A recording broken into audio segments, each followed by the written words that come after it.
episode 35 featuring Marianne Cursetjee and Todd Meredith from Alibi Cannabis in Portland, Oregon. You guys, thank you so much for being here with us today. It is an honor to have you. I appreciate y'all. Oh, thank you. It's so great to be here with you. We're really excited to chat with you. How, and this either one of you all can go first. I'm going to go assume ladies first on most of these questions. We're Alibi Cannabis. Y'all are one of the OGs in Oregon in this recreational market. I don't know too much about the history dating back through medical, but before we get too far into details and the weeds and the grow and all the good juicy details, can you guys go ahead and introduce yourselves and talk to me a little bit about what Alibi Cannabis is or what y'all do? Yeah. So Alibi Cannabis, Todd and I founded it about 5 years ago. And like you said, we've been in the Oregon rec market almost since the beginning.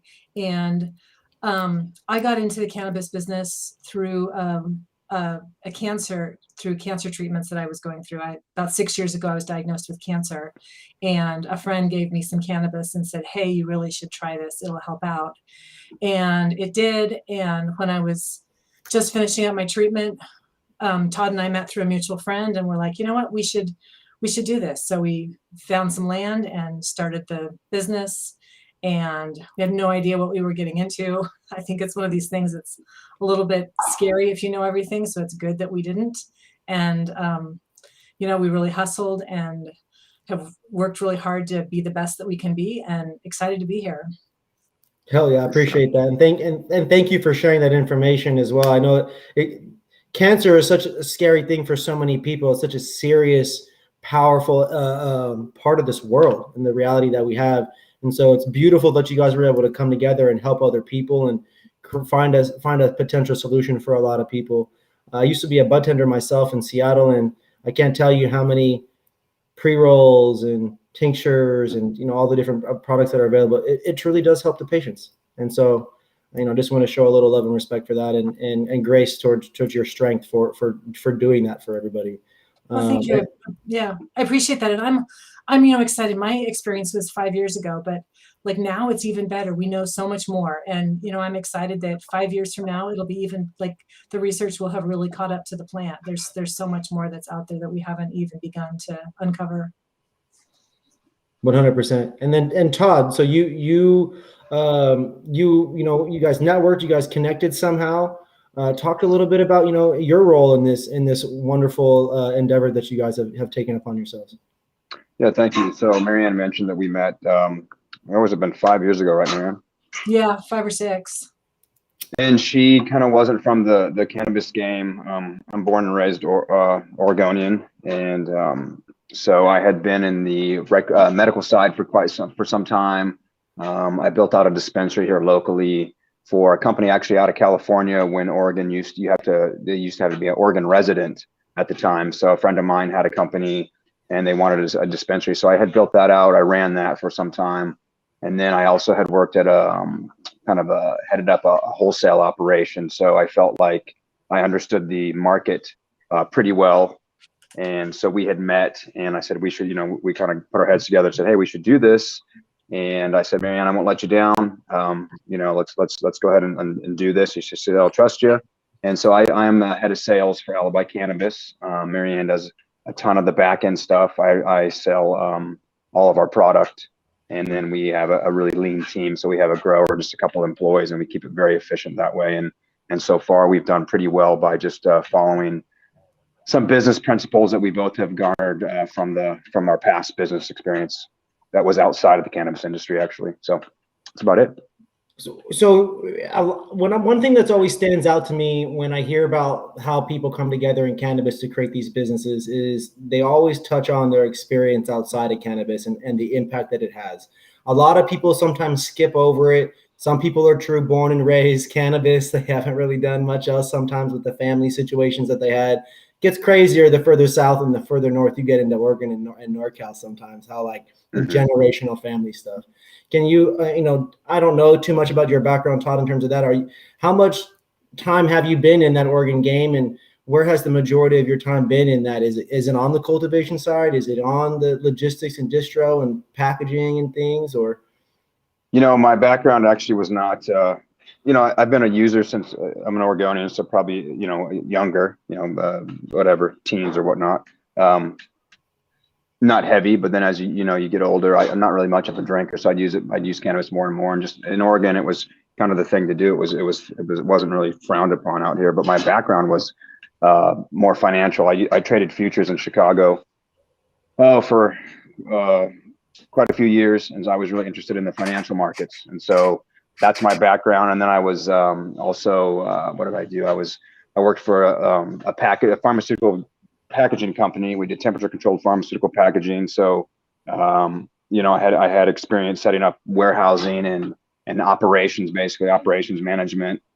So it kind of is definitely not all cannabis at all. It's like a coming together of the team, though, because it's like you bring a lot of skill sets and things that a cannabis business does need those things. But if you just look at cannabis like growing and selling weed, okay, maybe you don't necessarily have all that. Now that means if you that's kind of your background and a lot of your time was spent there. Sounds like Marianne was growing the dankest weed and extracting and doing all the dabs. So Marianne, tell me a little bit about your background when you cancer becomes a part of your life. You start looking and experiencing cannabis. You start looking for other things and solutions or opportunities. Let's rewind it back a little bit further. What were you doing leading up to all that, and how does that translate into cannabis as well?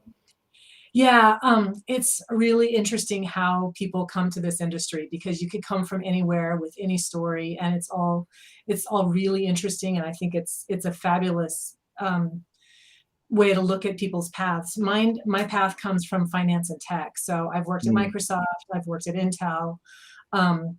20 years ago, I founded an e-commerce company, and I ran that for 10 years. So that was it was the fastest growing retail company in Oregon at the time. So that was a lot of fun, because I got into e-commerce back when the barriers to entry were pretty low. I wasn't really competing with Amazon. And so we had a chance to figure it out and had a nice exit from that. So have experience with M&A and with larger venture funding. And that was really fun. And then I've also done SEO and digital marketing.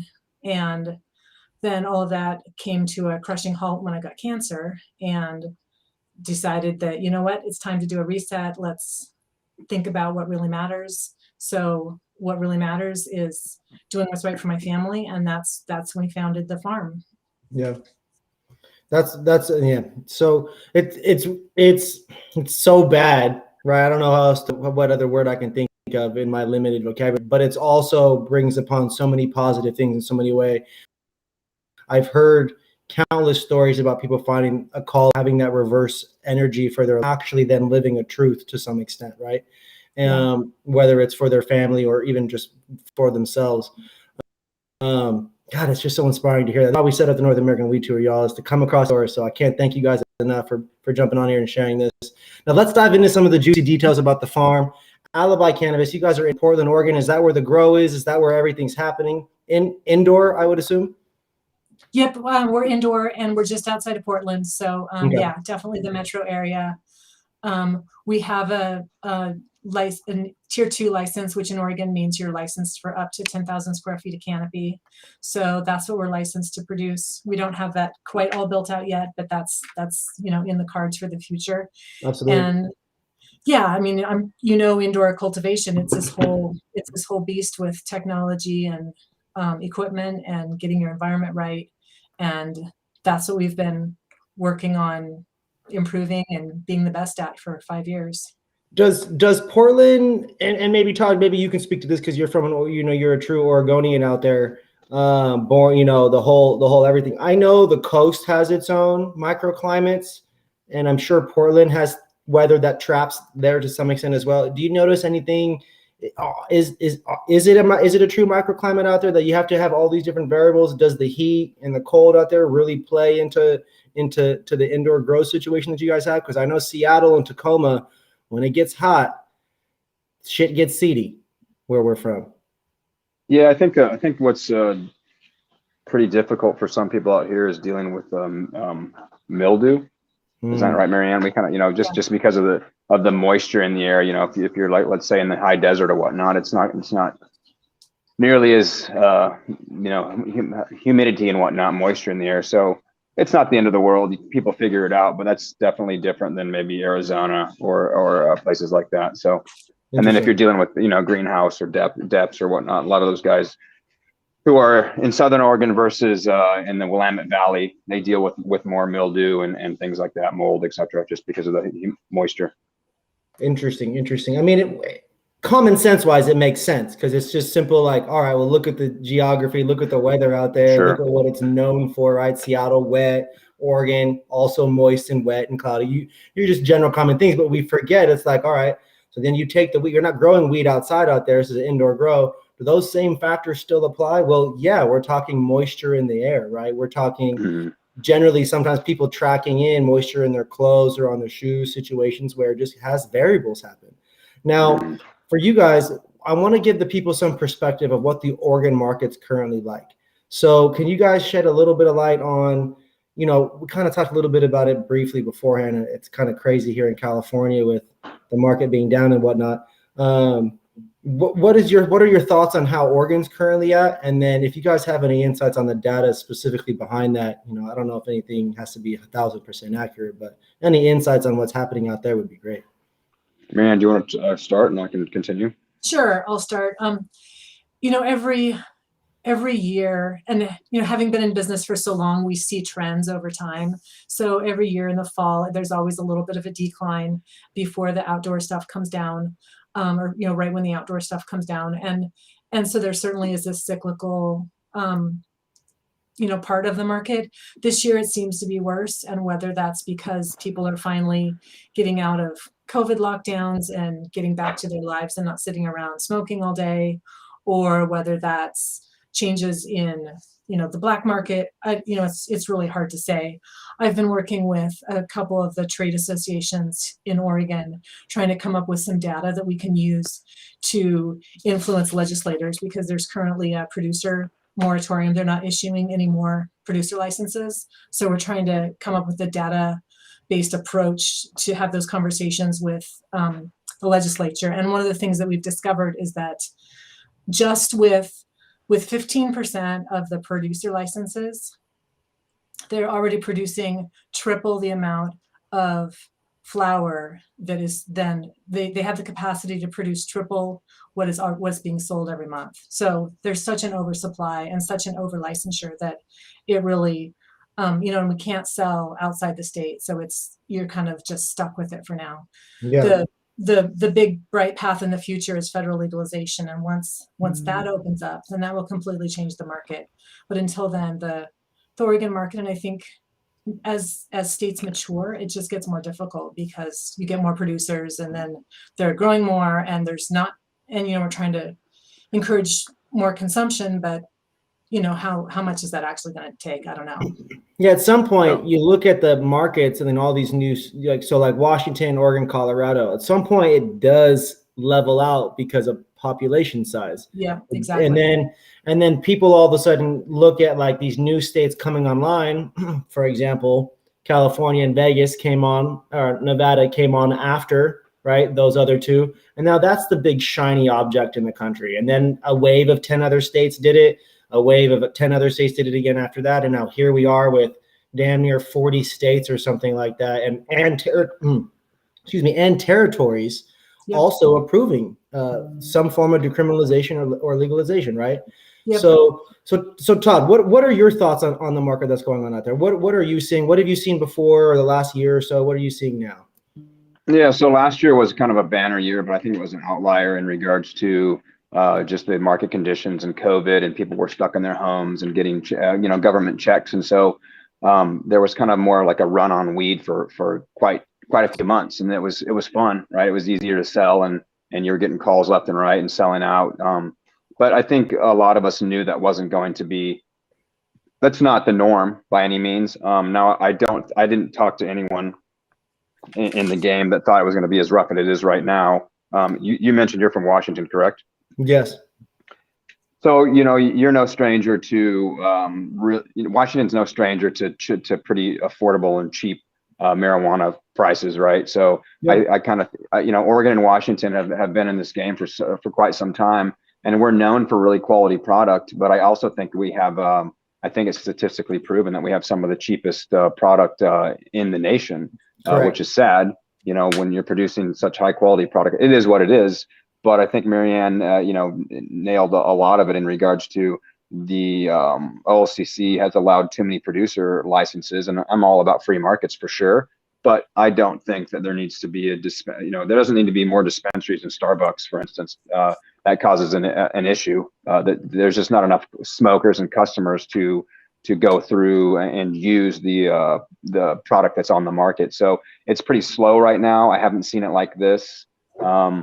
It is cyclical, and you know, we have the depths that come down, and then we have we have the flood of depths, and then we have the flood of outdoor, and that's cyclical as well, depending upon the weather for the year, right? If we get too much rain and it gets moldy, so you never really know. And then you add on top of that, you add on COVID and the restrictions that are kind of hit or miss all over the place, and then people are kind of running out of money, or they're getting money. But right now, it's definitely a market in flux.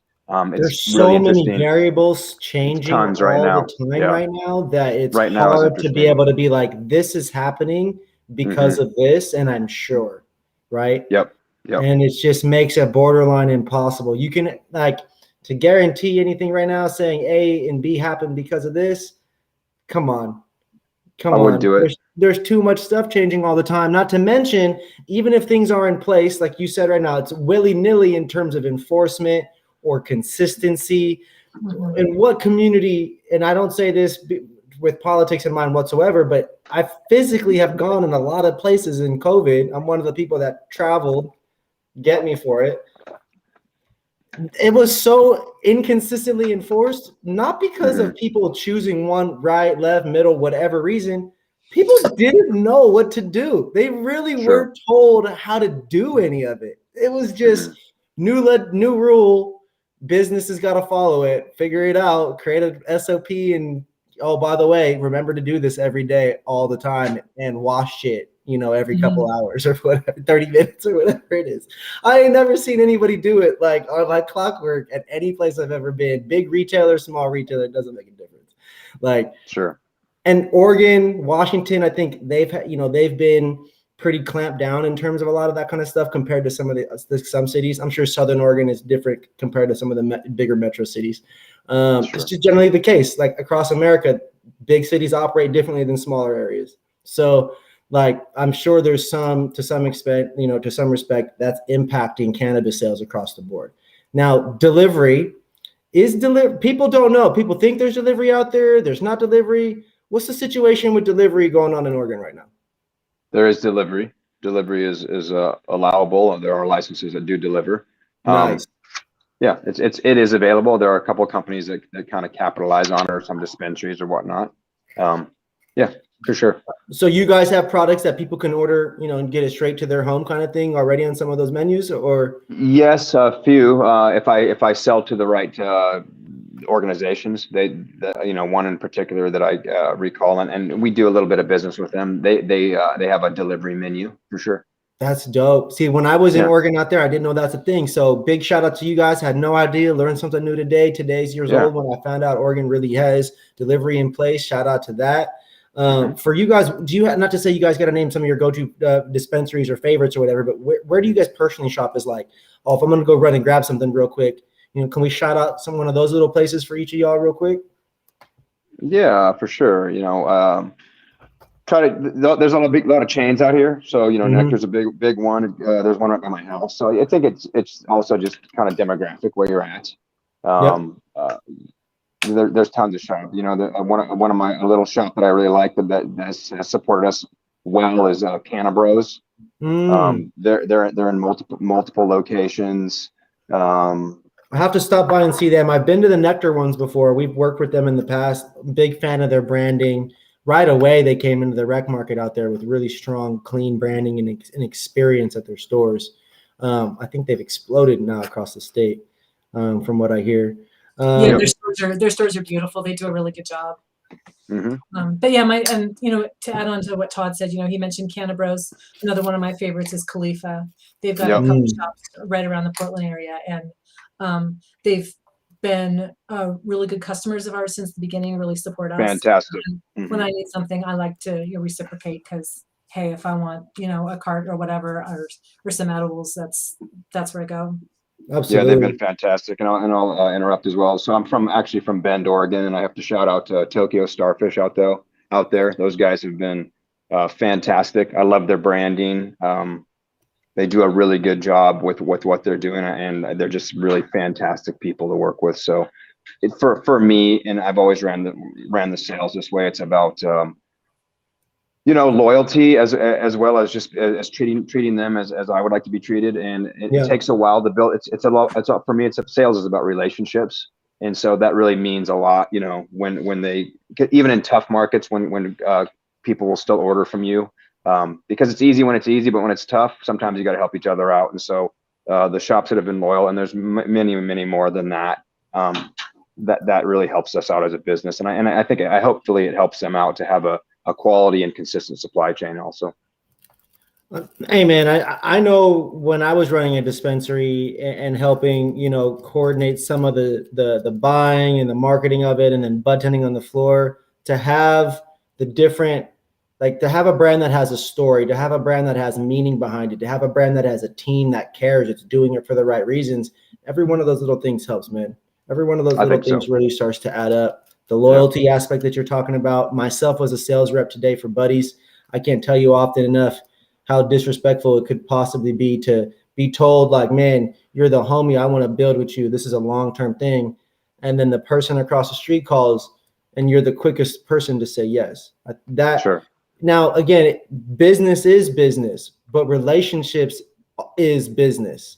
And so we always have to really consider the impacts of those kinds of things. And in a market like Oregon that is extremely saturated, you got to really be different. You got to do stuff that sets you apart. And as a brand, aligning and having those kinds of morals and just staying behind that kind of stuff, that is one of those things that sets you apart. Now, this next question I have for you, Marianne, what would you say from, I'm going to start, it's going to be like maybe a multi-part question for you, because I'm really interested in some of these.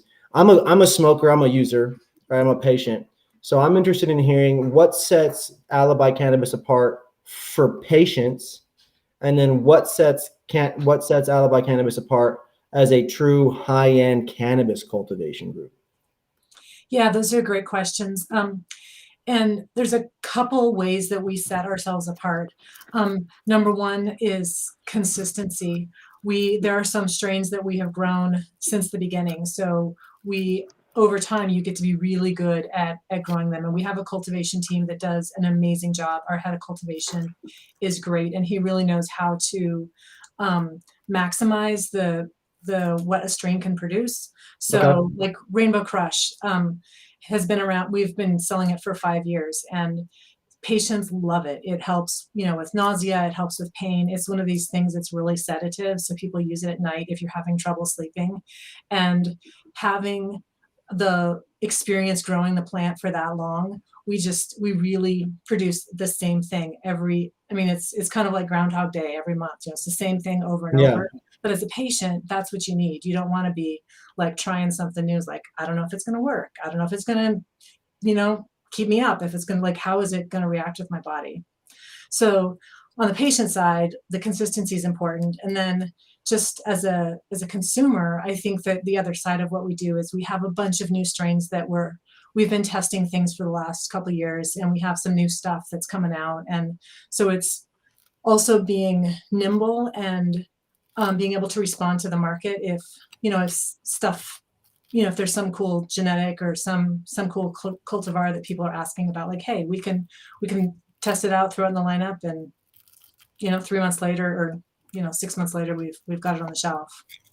That's super dope. I have a list here of some of the strains, right? You guys are known for, we've got a Grape Octane, we've got a Kamala Kush, see a Black Cherry Soda, London Pound Cake, and then Durban Poison, one of my actual favorites originally. A lot of people start off as sativas as a way to get introduced to weed. Mm-hmm. And then they also, depending on their regional location, I feel like they get introduced to, exotics or Gorilla Glue, Blue Dreams, classic flavor profiles, the piney, lemony, whatever they can recognize off the top, right? Yeah. And so for you guys, do you guys grow One thing I've noticed that people in cannabis, their businesses do is they if they came from this medical or this traditional market era, they get into this recreational situation and they're just trying to maximize what they have. They're trying to just take advantage of whatever they currently have for their resources, whether that's finances or assets or businesses, whatever it is, right? Or like their cultivation sites, etc. For you guys, when you guys got into the rec side of things, was it about maximizing the cultivation and the canopy? Was it about producing the best strains for that consistency thing? Are you growing to fill up product at a specific price point? Talk to me about some of those key little aspects that really make, that potentially make up a lot of brands in some way. Yeah, I'll start and then Todd can add, but it's really all of that.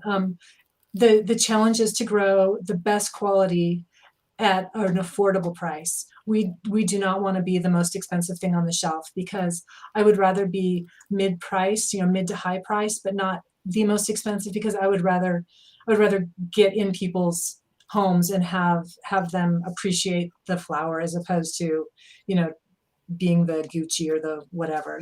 That's not who we are as a Absolutely. company. I don't need to be driving BMWs, and we're not the flashy kind of jewelry kind of people. So our weed doesn't, we don't sell it that way. This is high quality for the average person, and that's a really important value to us, because it's who we are, and that's who we want to sell to.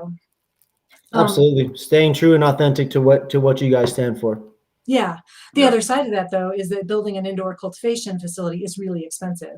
So trying to figure out ways that we can set up standard operating procedures and use a lean team, and setting up efficiencies so that we can still be a profitable business and yet provide everything that we want. So there's always push pull. It's like, how much do you want to invest versus what you want to get on the other side. But that's part of the conversation, and that's what building a business is all about, making those decisions.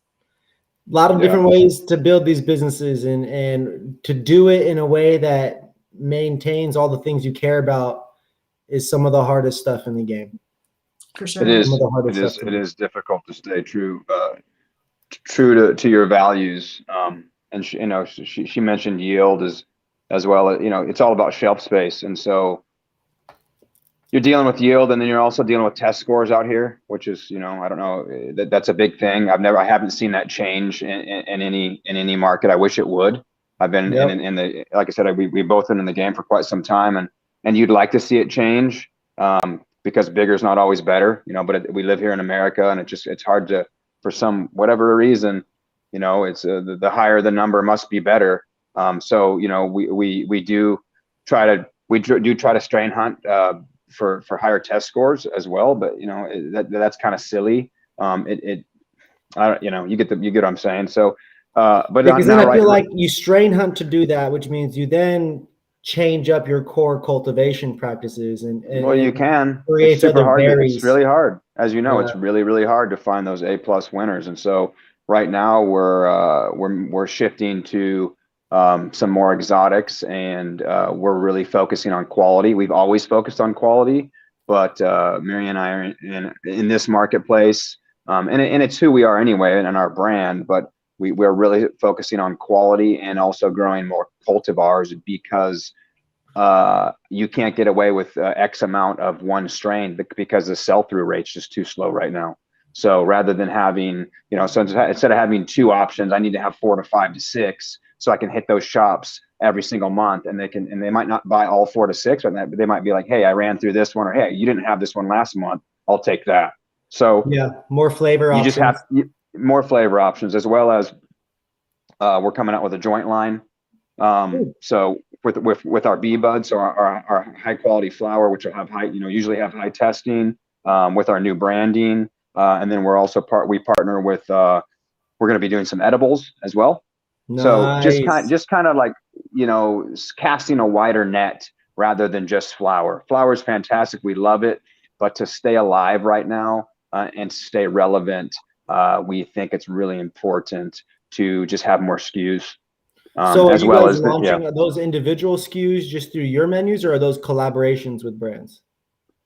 So the joints will be ours alone, which I'll sell. And then we're going to do some collabs with for the edibles. And we already do collabs with our trim with another killer company out there. It's Northwest Kind. They're out of Bend. They treat us very well. I got to give a shout out to Green Mart as well. Today's Herbal Choice and Smooth Roots. Those are a couple other dispensaries that have just been fantastic to deal with, homies from the get. So, yeah, some collabs and then just also launching some things on our own. I'm really excited about the joint line. I think it's going to do very well. That's exciting. I'm a big believer in having the variety of the items myself. You know, here, part of the sales offerings that I have, vapes, dabs, capsules, all these different things, a little flower here and there. It becomes an expected part of the cannabis industry to do BOGOs, to do 20 to 40% off sales all the time on email blasts things and text blast things and delivery menus and express menus and pickup menus and curbside menus. There's so many different things I'm getting pitched all the time. If we have the money, we can play. If we don't have the money, it's hard to be a part of it all. But I bring that up because pre-rolls are always one of the better performers. It's one of the top 3 selling categories at any time on dispensaries things, on their sales dings. It's super important to be able to have that on your menu. And I'm excited because I like Durban pre-rolls. Even when a Durban pre-roll or a Durban like flower gets older, it's still a racy strain all the way until it converts into CBN. So it's got, you have that big, look at that classic sativa nug, everybody.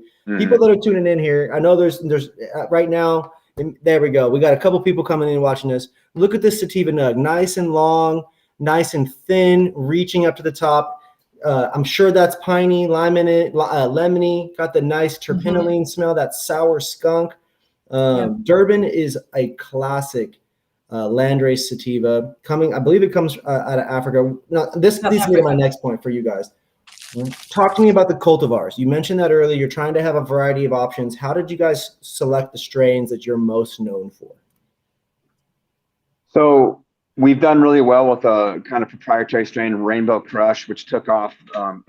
And the reason is it's because it works every single time. People love it. It looks good. It's got pretty good bag appeal, but it's so stony. It just does what it's supposed to do. So people just love it. It does test well, but I'm sure you've smoked weed that's 33%. That you're like, you know what? This 22% got me higher type thing, right? So Rainbow Crush has been a staple for many, many years, but you can't just continue to grow. You know, if you ate hamburgers every day, you'd get sick of eating hamburgers type thing. So we crossed that proprietary genetic with a couple other genetics. So we're coming out right now in the R&D room. Actually, it's in cure right now. We have a Lava Crusher, which is a Rainbow Crush with lava cake. So that's kind of purpley and got, more gassy, which is cool. It's got that footy, woody, lavendery, gassy funk, doesn't it? Yeah, and hopefully it'll still have that killer high from the the crush. And then we have we crossed the Rainbow GMO, and then we're doing some other things with just so like a lava cake, some Kush mints, which is nothing proprietary, but it's just like I said, we're really going for that bag appeal, that blinged out appeal. We have a purple runts, which is looking really dope. Pink rosé. A GMO glue, that's a killer one. That's a GMO glue cross, and that thing is bomb. So I tell you what, I don't know what changed this year in 2021. I did not like GMOs for the most part. I don't like the most garlicky GMO strains. Sure, yeah. But I've been getting GMOs that are less garlicky phenos and more fruity garlicky phenos, and that to me is the more palatable one for the majority of customers that I've seen. For whatever, and again, I'm in LA. I'm just speaking from what I've heard. So sue me if you don't like me, but not everybody likes GMO garlic. I thought for a while, I felt like I was the only one speaking out on it. And then I started finding it like, damn, people are crossing it with these glues. People are crossing it with runts. People are crossing it with these gelatos.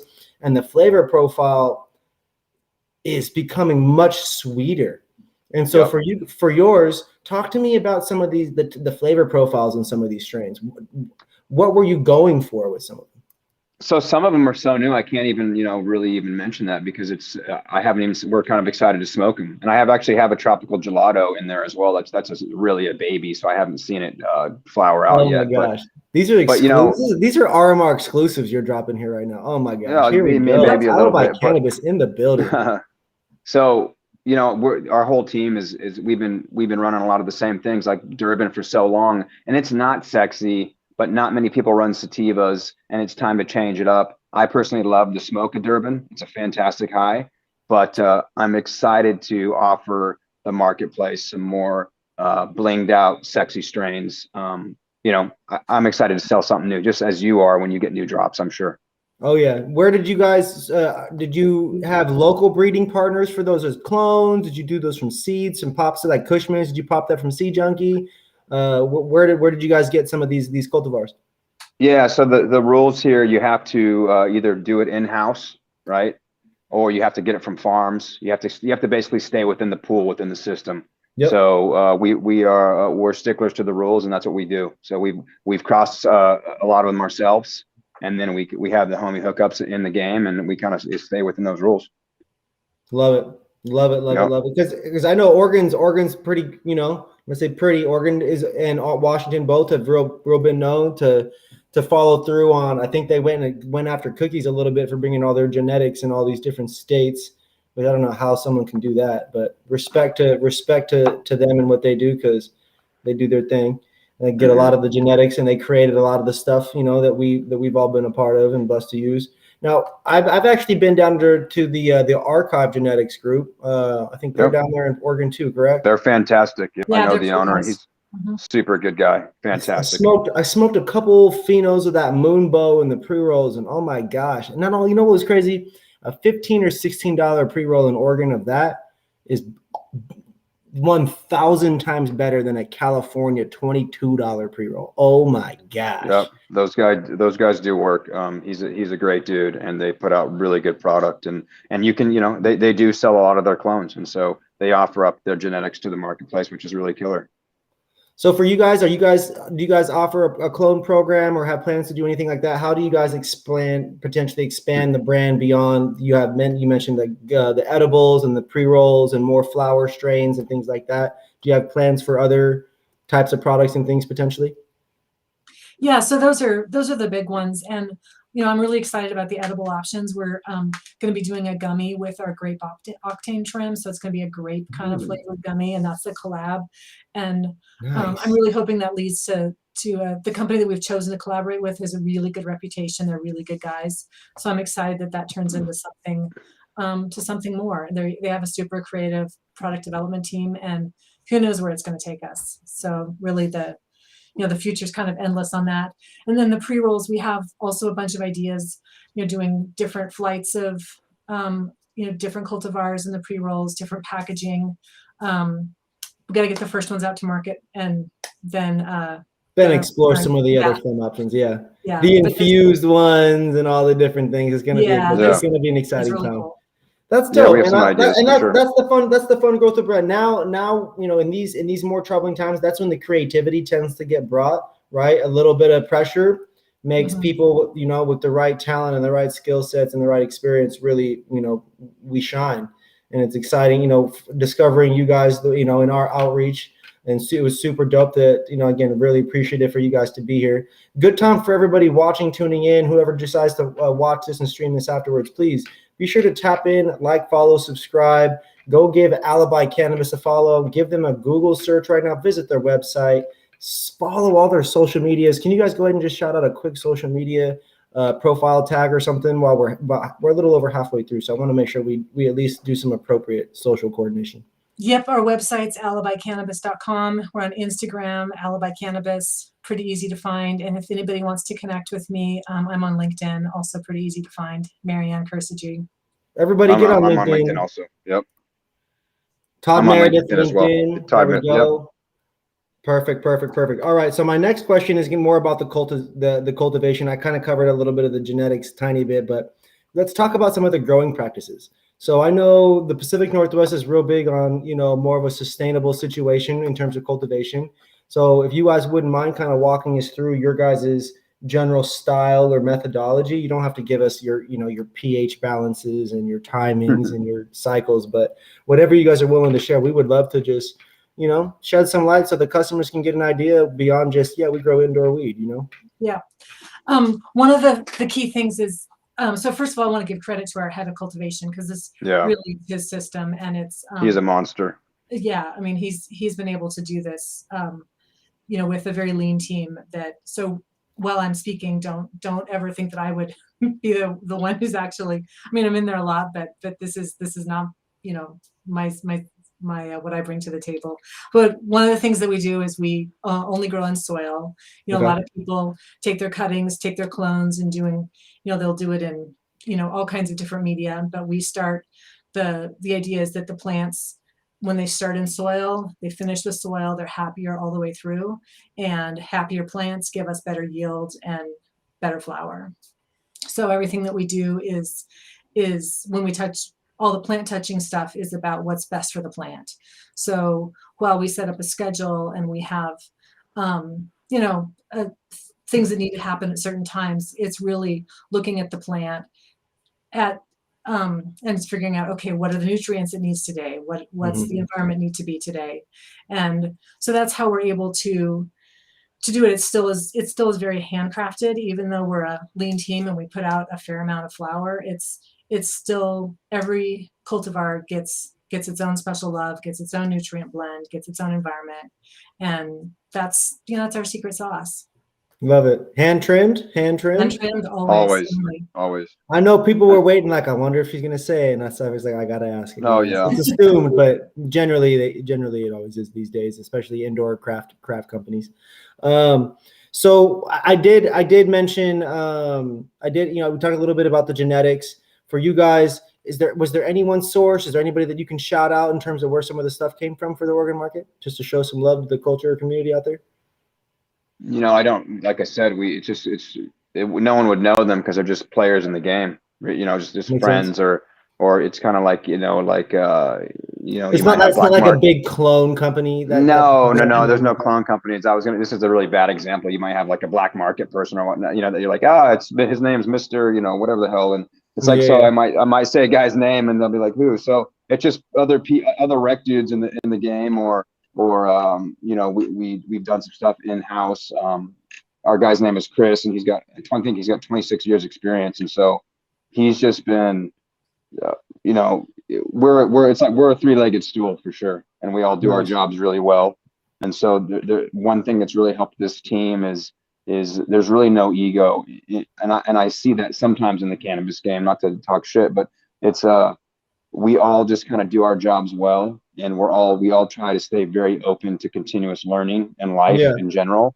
But I think in this cannabis game, as things kind of ebb and flow, you have to be willing to have those hard conversations. Or Chris has been fantastic in regards to being able to pivot when I see things on the sales side. And then Marianne has always been very trusting, and so we have a lot of trust in our team. And we work very well together. We have, we can communicate, and it's not always perfect, but we get through the hard times, and we push forward as a team. And that's been a real blessing for sure. And I've seen a lot of cannabis companies blow up because they can't have those hard conversations. And we've been pretty fortunate that we just communicate very well. Absolutely. Yeah, no, I just wasn't sure how that market worked out there. I've heard, in Washington, you got, there's places to get people, there's businesses specifically that grow that and do that kind of stuff. And then I think in each of the different states, I'm sure that there's different groups that do that. And so just a little bit of insight on that, even that perspective to know that you can still execute it in that regard. There's enough players and people out in the industry to just build relationships with. 26 years in the game out there and still providing, stable clones to be able to provide, enough opportunity and product for a major player out there. That's huge. So big shout out to that gentleman and his team and you guys for operating with that. And you know what, I'll weigh in on that. You're right. So there are a bunch of clone companies and they do a fantastic job. We just feel like to keep a competitive edge, if you'll even want to call that, or just an edge at all. We try to have more in-house genetics or or if you can get genetics, if 10 or 20 different people can get the genetics from the same place, it's like, then all of a sudden you have 20 different farms showing up with the same bags. And so it makes it a difficult job, especially when the market's so crowded. So that's why we choose not to go that direction. Nothing against those companies. There's some companies doing fantastic work out there, and they're doing and they're very consistent and they're efficient, and they provide clean clones. So it's a cool business model for them. Super dope. Yeah, and it provides some perspective to the organ market as well. Again, not everybody who's a customer understands that you guys are getting cuts or cutting clones yourself off of mothers, or even really understands that whole part of the cultivation process. Yeah, that's how we do it. Yes. Yeah. That's huge. The other thing is that if we were to get all of our, some farms do this, is they just buy clones and flower them, but then you're always playing catch up. You're always like trying to copy somebody or trying to follow somebody. And for me, that's just not a way to run a business. I would rather, take a risk and try to do something else, because we have to create a name for ourselves and create our own brand and our own, people. We want people to know our flower for us and what we bring to it. It's not, oh, hey, look at this, and I grew it better than the next guy. It's check out this whole variety. That's so funny that you say that too, because I feel like it's a slippery slope into, oh yeah, like this is our version of gelato. This is our version of this. This is our version of that. Instead of, oh yeah, like we have a strategy and we're doing it. Like this is what we're about, and we're able to incorporate some of those things into what we do. This isn't our version of anything. This is what we've been doing, and we're putting our spin on a little bit of fun trends. You know what I mean? It's just different when you have kind of control your own destiny in that regard. Which that leads me to my not next. To say we haven't done part. that. We have purchased. We have shout outs to some farms, because we have purchased some genetics in the past, and it's not something we do on a regular basis. That's all. You try different avenues, right? And that's all. Yeah, absolutely. Yeah. Mm-hmm. So being that you guys have a very targeted, I would say style, cultivation, the business relationships, how you guys choose to operate in the community, being loyal to a lot of those initial partners as well. But shout out to the retail partners and the bud tenders. For sure. Yeah. From the, what are your thoughts on like the company vision as a whole? Maybe, you don't have to recite the mission statement, but what are you guys really about? What is some of those key core concepts that you guys started the company and founded it on? And then what really gets, that lean team that you guys have, like, what are you guys maintain, like, culture wise every day with that team? Yeah, it's a great question. One of the things that is so fundamental to our operation is how we treat people. And we've sort of touched on this already, the way Todd treats the people at the shops. He tries to build relationships with them, and we don't treat it as a transaction like, hey, come and, pick up a few pounds and see you later. It's actually about building a relationship and figuring out what people want. And so that shows in the sales process. It shows up on the purchasing side when we, buy supplies, and it shows up with our employees. So all of our, all our full-time employees get health insurance, they get PTO. This is not some sort of sweatshop where we just like, you work them to death and then you kick them to the curb.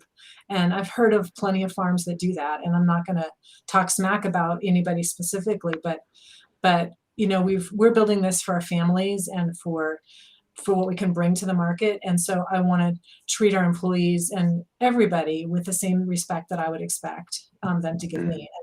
And sometimes it's hard because there's people that screw you, there's people that talk smack. And, at the end of the day, though, how we respond, it just makes us stronger, and it just makes us better, because we'll just always think about it and be like, okay, what's the right thing to do? And that's what we bring to every decision of, well, should I, go off and do something that's callous, or hold on, let's think a minute, let's do what's right. And that's what we try to do. And not to say that we're perfect and all that, but there's so much shadiness in the business that we just are not going to be a part of. And we've had to fire vendors, we've had to fire customers. Like, hey, if you guys are being doing stuff that we don't, that isn't adding to the industry, then we don't want to do business with you. Yeah, what do they say? You got to be a cannabis citizen first. Mhm. You got to be a good cannabis citizen. You got to be a good person, a good human. Doesn't necessarily have to mean we got to agree on everything, but for a lot of things, that does mean we got to agree and at least see in the same direction, because Yep. it's about being a good person in today's days. It is about doing what's right. It is about, to some extent, it is about what's better for the community and the culture, and being a little bit more forward thinking than a lot of the old stuff we've been doing for a long time. No specifics, could be for anything, could be sustainable growing I'm talking about, could be damn near anything else, right? But Yeah. the reality is that when you guys are very mission focused, and I appreciate you guys for doing things like that. What kinds of things do you guys do in the community? Do you guys do different kinds of holiday drives or participate in some of those kinds of different programs that are out there? Or what kinds of stuff has Alibi Cannabis traditionally done to be, really part of the community? Yeah, we definitely support stuff. As a farm, we're a little bit limited on the things that we can do, but we definitely support the shops and the bud tenders. Todd can probably speak to some of the other things that other efforts, but we do. But like you're saying, holiday drives, food bank type stuff, definitely support all that, and the taking care of bud tenders. That's also a big part to the extent that we're able as a brand. Mm-hmm. Yeah, there's some shops like in Marytime's doing some good stuff, or Cosmic Treehouse has been fantastic for us. And they're going around starting, there's a large homeless issue going on here, and I don't know the answer to it, but I think inaction is definitely not action. And so they're going around and cleaning up, taking some weekends here and there, and kind of saying, hey, if no one's going to do it, let's do it ourselves. And so supporting group efforts like that, or I have a daughter, so getting her out here and saying, hey, we're going to go do this on a weekend, and just to kind of give back to the community. It does matter. Those of us who have been in the cannabis game for long enough, the right guys, you kind of have this specific, for me at least, I have a heart, and I have these morals and values, kind of moral compass. And that's how Marianne and I have built this company, in regards to, like you said, treating our employees, health insurance, pay, time off. That stuff all matters, because at the end of the day, what else matters? Money's great and whatnot, but at the end of the day, it's can you sleep at night if you're a good person? And Absolutely. and so we really kind of run our lives like that. And it's tough. It's really tough when markets are tough and the prices are down or whatnot, and all the dispensaries are trying to get the lowest price weed, which I understand. Like you said, it's business is business too. But the winners shine through when they say, hey, Todd, you've been with me since day one, through the highs and lows. Hey, Alibi, we'll intake your product, because they know that I'm not going to gouge them on the high side, and they'll take care of me on the low side. That means a lot to me at the end of the day. Absolutely. Mm-hmm. That's man, the power of the relationships when you're actually building in the community with them. I've been a part of some cleanups here, and LA's dirty. Seattle, pretty Oh, for dirty. real. Yep. Portland, I've been a tourist there. It's Gets dirty dirty. pretty quick depending on where you're at, which is pretty standard again in major cities, right? So it's one of those things where when you can actually partner up, go out in the community, do some things. I love that you go out there with your daughter to do that. My dad brings my little sister out to stuff like that, for better or for worse, whether it's hard lessons or just to have fun. I think that's it's part of understanding the sacrifice of being a better person for the community. I feel like that moral compass you mentioned.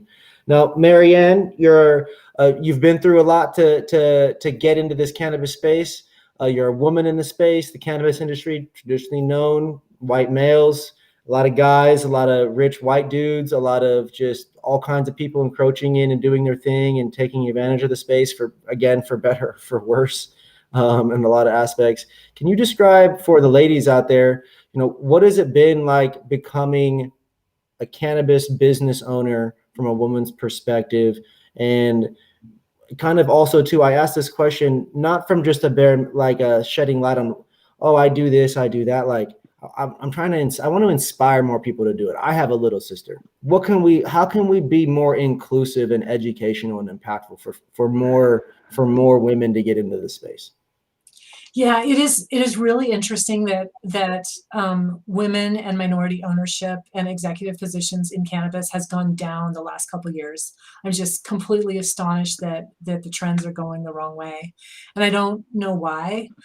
And it is very weird, like being in meetings and I look around and I'm like, one of the only women, and it's, all these bearded white dudes. We're in Oregon, so most of the guys are like big beards. But so if I let all that stuff go to my head, I think it could lead to, bad business decisions and just not being in a good headspace. Yeah. But fortunately, because I've been doing entrepreneurial stuff for such a long time, that stuff doesn't really get to me. It doesn't bother me. I don't sit around, look around the room and say, oh, so and so. I don't compare myself to anybody. I just compare myself to me and figuring out, okay, am I getting better every day? Oh, what did I learn from that situation? Maybe I should have handled it a different way. Like, oh, okay. So I can learn from it and go forward. And one of the learnings that I think is an important thing for women, and I have 2 daughters, is that it's sometimes women and young girls are not taught to speak up. And it's not so blatant as hush, go sit in the corner, but it sort of is. And so learning how to find your voice and recognizing that your voice matters and not being afraid to say, hey, I have an idea, let's talk about this, or hey, what if we did it this way? Regardless of what situation you're in, I think that that's an empowering message for every girl and every woman is use your voice. Don't be ashamed of it. Don't be afraid of it. Use your voice. I love that. The power of that goes, honestly, it just transcends cannabis at the end of the day, right? Not only in today's society, in the world that we live in, or the communities that we all are living, that what we're trying to do in the world, the kinds of people that we're trying to have impact on that are going to come after us. Just the power of that. Use your voice. Alibi Cannabis. You guys, I've honestly been able to learn a lot and been inspired tonight as well from the power of this conversation, because not only did I not know that delivery was already rocking, like that's a mind-blowing whole thing for a lot of people. It's like that's popping up there in Oregon low key. But even again, to be inspired to continue to help other people. How do people get involved with supporting the things that you guys do in the community? Is it best on Instagram? Is it best on Twitter, Facebook, or email? What's the best way for people to stay tapped in with what you guys are doing? Yeah, we do have an email list. So if you go to our website, there's a subscribe button, and also from the link tree on Instagram, there's also a subscribe button. We try to keep people updated there. Instagram stories are always a good place. You were talking before about charity efforts, and I just wanted to, this is not a business thing, but it's a personal thing. And since we've talked about all kinds of things, I just want to do a shout out. There's another organization that I'm on the board of and I feel very passionately about. It's called the Children's Center. And every state has rules about child abuse. And so there are these places where kids go when they've had some traumatic event happen to them. And so that's what I'm passionate about helping. So creating safe places for kids to get taken care of. And it's a little bit challenging from a business perspective because cannabis is obviously not marketed to children, but we are all part of the same community. And so while we are not, Alibi Cannabis can't support that overtly, taking care of our kids is such an important thing. Hey, you as a leader can still use your voice on platforms like Respect My Region. Todd, you as well. There's ever anything that you guys are trying to get, spread more awareness about, this is what we're here for, man, is to really be able to bridge the gap between real people in the community, fans, whether it's music fans or food fans or whatever it is, whoever happens to watch this or read the articles and things, to have them discover that message is what it's all about. So again, thank you guys for being here. Before we get on out of here, is there anything that you guys would like to shout out, talk about, highlight? for Alibi Cannabis that's coming up or that's going on? Check out our new strains we've got coming out in shops. Yeah. I'll be in Vegas. Happy to connect with people in Vegas. I'll bring you a hat. I've got one set aside for you if you want one of these. Thank you. So I'll bring me a pre-roll. Okay. I don't know. Bring me that what he has right there. That's Yeah. what I need. Todd's got the Please. goods. There we go. No, we follow the rules out here, OLCC. You're not going to catch Alibi Cannabis slipping ever. These guys, they're about it. This is a good group, y'all. So I appreciate you guys so much. Everybody, please, thank you for tapping in. This is episode 35 of the North American Weed Tour. We've got Marianne and Todd from Alibi Cannabis. They're out of Portland, Oregon, man. They've been doing this for quite some time. I got a great selection of strains. They are available across Oregon. I'm going to name some of the strains real quick. Grape Octane. They've got a Grape Octane edible coming out. Sounds delicious. Black Cherry Soda, London Pound Cake, Durban Poison. He mentioned that they've got this Rainbow Crush that they're crossing with a bunch of other stuff coming down. So, man, a lot of really great things in the works. Marianne, Todd, thank you for being here. I very much appreciate it. Please do like, follow, and subscribe. And everybody, we will see you on the next episode of the North American Weed Tour podcast. I believe we have another episode coming up, man, tomorrow, the next day, I'm not sure. So thank you all again for being here. Have a great evening, everybody. Take care. Thank you.